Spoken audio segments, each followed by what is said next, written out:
Hi guys, you're joining me today at Southampton Fishery. I'm going to be giving you a few tips and techniques on how to get the most out of your pegs on days like today where it's cold and dreary and wet. I'm going to be fishing short with maggots, long with pellets, and hopefully through the day I'll be giving you a few tips on how to get some more fish on the bank in the winter months.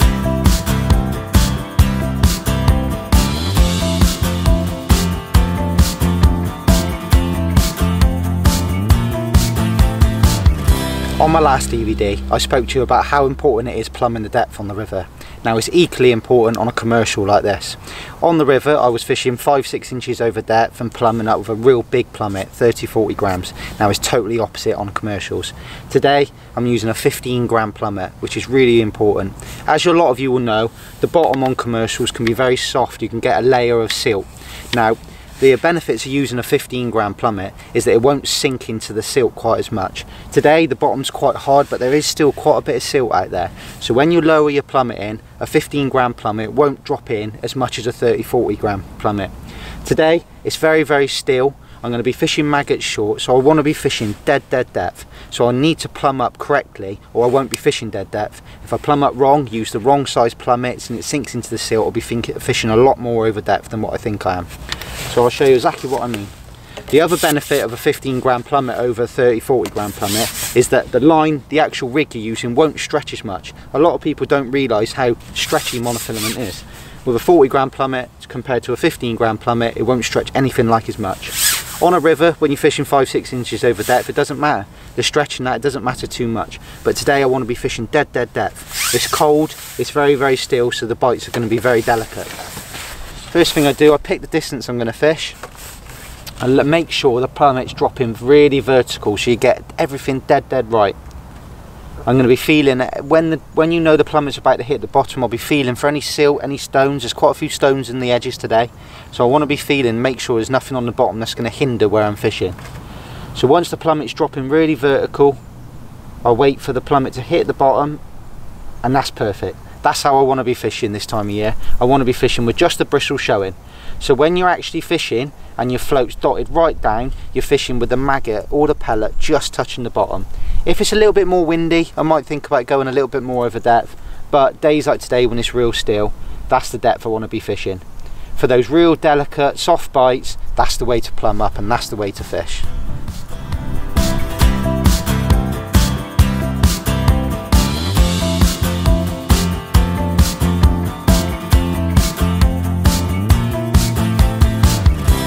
Now I've plumbed up correctly and I know I've got the depth dead right, I just want to talk you through the rig and how I've set it up.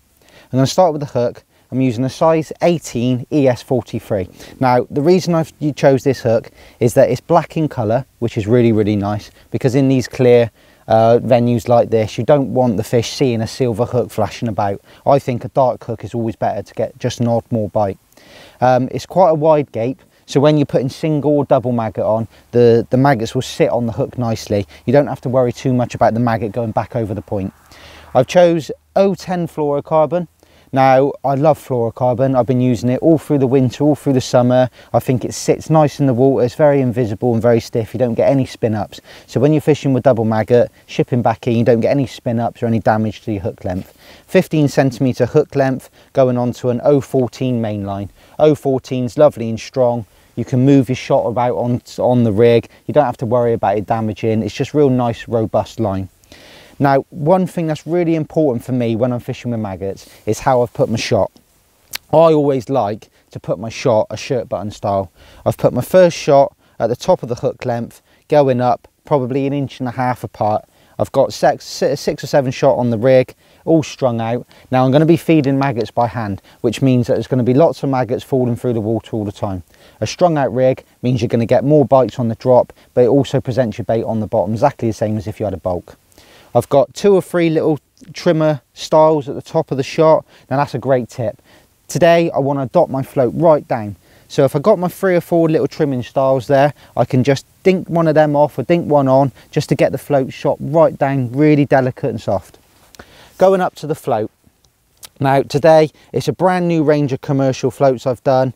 It's a 0.4 in weight and I've actually painted the bristle black. Today we're very, very lucky. The water's all white. Now a black bristle on a white background shows up amazing. You see every little dink, you can dot it right down. It's just really, really nice to use. The float, 0.4, it's a real slim shape so that you can fish on the drop. If you miss any bites, there's no resistance bringing the float back out of the water. It's just probably the best all-round shape of float you could ever use. Commercials, that is the one to use. I'm using a brand new elastic. It's not quite out yet, but it will be very shortly. 1.2mm hollow. It's white in colour. There's no added inks to it, so it lasts. It really does work perfect. Through the Powerlight power kit, so I can pull it out if I do hook a bigger carp or an F1 at any point. It's really, really forgiving. With maggots, you are going to hook some roach, you are going to hook some skimmers, so it's a great all-round elastic for this time of year. Plus, the other little thing I have done, I've added one of the brand new little squeezy pots on. When fishing with maggots, I do like to throw them. I do like to keep the bait going in all the time. But if you do have an inkling that there's some bigger fish in the area and you want to just pin everything down in a small area, the little squeezy pots are brilliant. Plus, you can even introduce a little cup on there if you want to fish a little bit further to stop them bouncing out. Now that's how I've set my rig up. It's all nice, light, delicate, it's all strung out.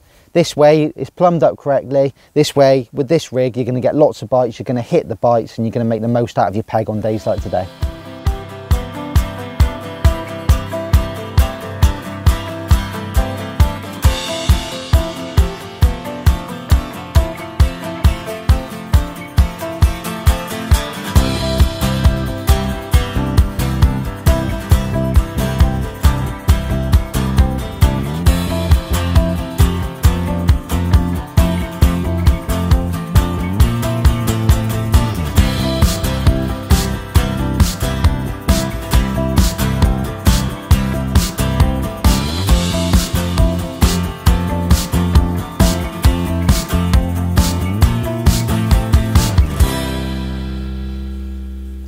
Right, I'm catching really, really well now. I've got myself into a lovely rhythm. I found a nice amount of bait to feed. I've got my hook bait right. Everything's really nice. I think I fouled one fish since I started fishing. Not missed many bites at all. And every single one of them is an absolutely pristine, lovely fish. Really, really nice fishing. Now, whilst I got that one in, I'm going to take a little minute break and just talk you through the rig I've chosen, how I've set it up. Right, I'm going to show you exactly the rig I'm using for pellets. I've already shown you the maggot rigs. I'm just going to show you the difference between them both. To start off with, I've stepped everything up. The thing is, when you're fishing with pellets, you're targeting slightly bigger fish. With maggots, you're going to look to catch everything: roach, perch, an odd carp. With pellets, for me, out and out, maybe an odd skimmer, but looking at catching carp. So the hook in the hook length reflects that. To start with, I got a size 16 ES43, which again is a real wide gape. It's black in colour, which I always like. We got an 012 hook length, which is plenty strong enough. Fluorocarbon again, plenty strong enough. This time of year, the carp don't fight that aggressive, so it's a nice balance between, you think to yourself you're going to get all the bites, but you're still going to land most of the fish. The main line itself is slightly heavier. I've actually gone for 016 with this one. If I do start hooking some real big fish, I can always step up to an 014 hook length. With an 016 main line, it just gives you flexibility to be able to do what you want with it, really. The shotting pattern itself is very different to the maggot rig. I've gone for a bulk and 2 droppers. The bulk is exactly 30 centimetres from the top of the hook length, with 2 number 9 droppers in between. Now, the thing is, with pellet fishing, I like to fish pellets a little bit more direct, not so hairy-fairy, not so on the drop, feeding all the time. I like to feed with just the pot, not with a catapult so much, and fish very, very direct. Now, with this shotting pattern, it gets your hook bait to the bottom very, very quickly. You drop your bulk in, you keep everything nice and vertical, and you drop it in very slowly. The last thing I want when I'm fishing with pellets is the bait to move. I just find, in my personal preference, if the bait and the float's moving when you're fishing with soft pellets, you don't tend to catch very much. So with a bulk and with it shotted in that way, it just helps you to hang on to it if you do need to. At any point, if the float starts moving, you can just hang on to the float. Like I said, hanging on to the float and trying to keep everything as still as possible is really, really important, so that my float reflects that. I do like a slim float because you're striking and lifting at lots of bites, but what I've done is just slightly, it's just a little bit more of a triangle shape, which allows you just a bit more of a body rather than the Maggot float, just allows you to hold on to it just a touch more.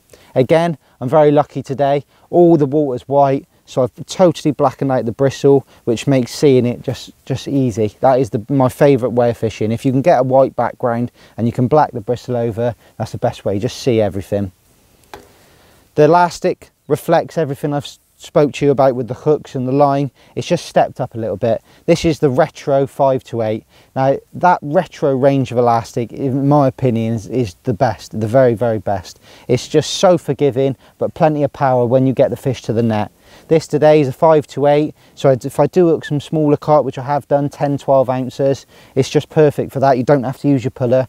But then I have hooked some fish 5-6 pound, and it just copes with it so perfect. You can pull it out at the end. It's just an all-round really forgiving elastic. Again, like the Maggots, I fish with a pot on. Today I've chose 13 meters, so fishing with a pot is very simple with the pole I'm using. And the same again, same pot, squeezy pot with the cap if I need to. But the way I'm feeding with my bait, I don't need to, which I'll show you in a second. So all round, quite a simple rig, but very, very effective when you're using the right way. The only one thing I will say is when you're fishing with pellets at longer distances, the bites can be very, very delicate, real fast, real dinky bites. Now it's really important to have the correct pole. The pole I'm using is the Dark Side 3. Now I'm fishing it at 12.5, 13 meters today, and it really is a joy to use. Ultra stiff, but if you do hook into a 10-12 pounder, it's so strong. You can do whatever you like with it. It's really, really strong. I've got loads of confidence in the gear I'm using, and it's still plenty stiff enough for you to enjoy what you're fishing and to hit every single bite that you get. All round, with the rig correct, the pole right, the elastic right, you get your feeding dead right, you're in for a great day. Now, one of the best things about pellets is when you're fishing with pellets, it's not the sort of bait that you have to put a lot in, or you don't have to prime limes up. Like what I've done then, I've just gone to 13 meters. I potted in about a pot and a half, those little tiny kinder pot full of pellets, put an expander on, soft pellet on the hook, straight out there. Within probably a minute, I got one on, which is an absolutely brilliant method this time of year. You never got too much bait in your peg, so you're never going to worry about foul looking them. And you always seem to catch the bigger fish in your peg. Look at that, lovely little common carp. Now, my next thought would be, I've put a whole kinder pot full of bait in, I've gone in a minute, got a fish that big. I'm going to repeat the process now. I'm going to go in, I'm going to put a similar amount of bait in and just see how long it takes me to get a bite. And there's an indication that I've plumbed up perfect, right in the top lip. That means that the bait is just on the bottom, it's sucked it up, and I've struck straight into it, right in the top lip. When you get the feeding right, you get your plumbing right, you get all your rigs shotted correctly, that's the results. Right, we've got into a really good rhythm now. Catching really well, putting the same amount of pellets in every time. A similar size pellet on the hook every time. Got into a really good rhythm. Not missing many bites at all. Haven't foul looked a fish yet at all. So it's really, really nice fishing at the moment. One good little tip is though, when you are playing these fish, just always remember to keep the tip low. I mean, you don't have to rush them. Just keep it low. If one was to come off, if everything's nice and low, it's not too much disturbance. Last thing you want is have your pole up in the air, fish to come off, the float to hit the pole, maybe break your float, and getting yourself into a real good rhythm. Keep everything nice and relaxed, nice and neat. There's no rush with these fish whatsoever. I mean, if you get everything right and you're not foul looking, you're hooking everyone in the mouth, you don't have to be quick to catch a big weight. Just really take your time with it when it's ready to be netted. A lot of the time the fish will tell you when they're ready to be netted. You don't have to go diving with the net. Just take your time, get the right amount of tension on the fish. Keep your landing net away from the fish, and just till it's ready. And then straight away, there you go, it's ready. Looks very, very simple, but once you get yourself into the right frame of mind, away you go, you'll catch a big weight. When fishing with pellets in the winter months, the best way of fishing with them, I found, is to fish with expander pellets on the hook, like we've got here, just pumped up ordinary expander pellets. But the best way I found of feeding this is to feed it in combination with the fishery pellets that we've been provided. Today we're here at Southampton Fisheries, and I've actually soaked up some of the fishery pellets that I've been given, and they've come out like that. And then feeding them in combination with the expander pellets works really, really well. One great little tip I've got for you is that obviously you're putting expanders on the hook. It's just to feed 4 or 5 of the expanders that you're putting on the hook in combination with the feed pellets. But once soaking down, they actually go a little bit sticky. So what you do when you're fishing, when you're putting them in the pot, if you put your expander pellets in first, then your soaked up fishery pellets, and just give it a little squeeze, that just keeps everything in the pot nice and tight. So it doesn't matter if you're fishing 5-6 meters or you're shipping it 16-17 meters, those pellets are going to stay in that pot no matter how smooth you are when you're shipping the pole out.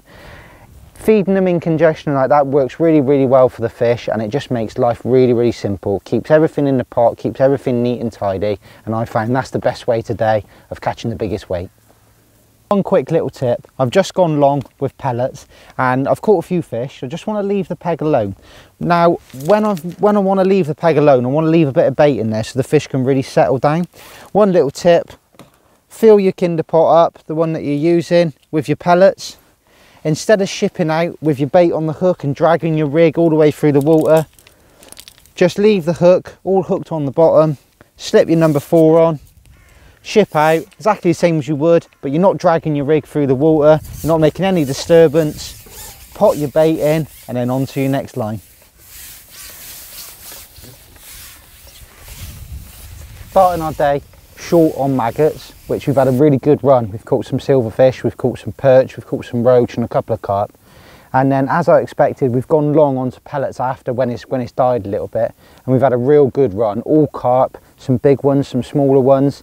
And now one thing that you have got to do is not ignore the margins. Now we've just come down into the margins now and we've changed the bait again. We've gone to sweet corn. You can put single, double sweet corn on the hook and try and catch some real big fish. So we're going to end the day now just as the light starts to go, fishing in the margins and try and catch some real big ones. And there we go, just gone into the margins. I had an inkling that there'd be a few fish down there. It just seems really right for it, the depth's correct. The day's right, the light's starting to go, everything seems really nice. The one thing I have done is I've chose to fish to my left because there is a doogal, like a reed doogal just there, and I've actually fished just past it, which makes a little bit of cover in between you and the fish, which I think makes a big difference when the water's not quite dirty. And as you can see there, the fish in general are a much bigger stamp, especially on the bait I'm fishing double sweet corn. And really how many matches have you seen the last hour, won and lost with margin fish? And that is the proof of the pudding. A lot bigger, a much bigger stamp than on pellets and on maggots. You can catch a big weight in a short amount of time in the margins. So make sure you definitely don't ignore the margins no matter what time of year it is. Seen my rig on the maggot, you've seen my rig on the pellet. And likewise, like on when I've stepped up from the maggots to the pellets, I've stepped up again when I've gone into the margins. Everything is just a little bit heavier now to suit the standard fish I'm catching. To start off with, I've gone with a size 14 hook, which again is another step up for just to match the stamp of fish that we're catching.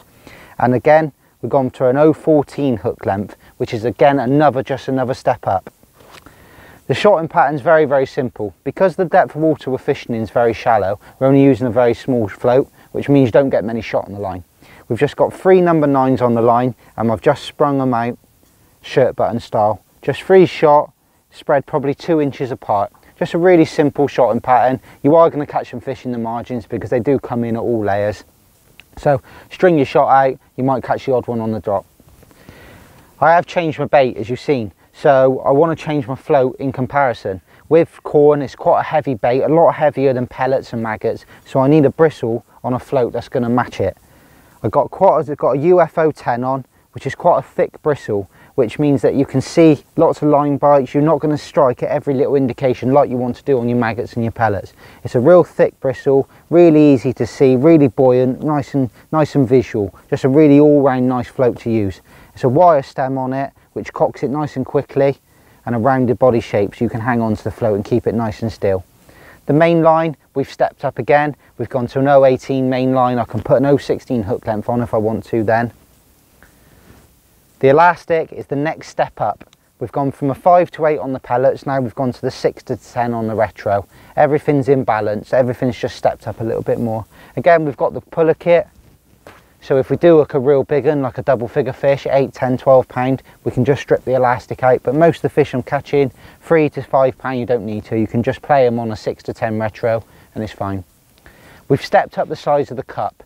Now what I have done is I've got some corn, mixed it in with some of the pellets that I've wetted down, and I'm actually feeding small balls. So I'm using a slightly bigger cup. So if I do want to put quite a big pinch of big ball together, put it in, pot it in, make a little plop as the ball goes in, it all tracks the fish into the area. All round, all balanced nicely. A slightly bigger hook, line, elastic, everything I've been using from my pellets to maggots, it's all balanced really correctly. If you get this right and you balance it all correct, even with the big fish in the edge, you should land most of your fish you hook. And this way, with all your lines going nicely and using the correct tackle, you really are going to catch a big wave.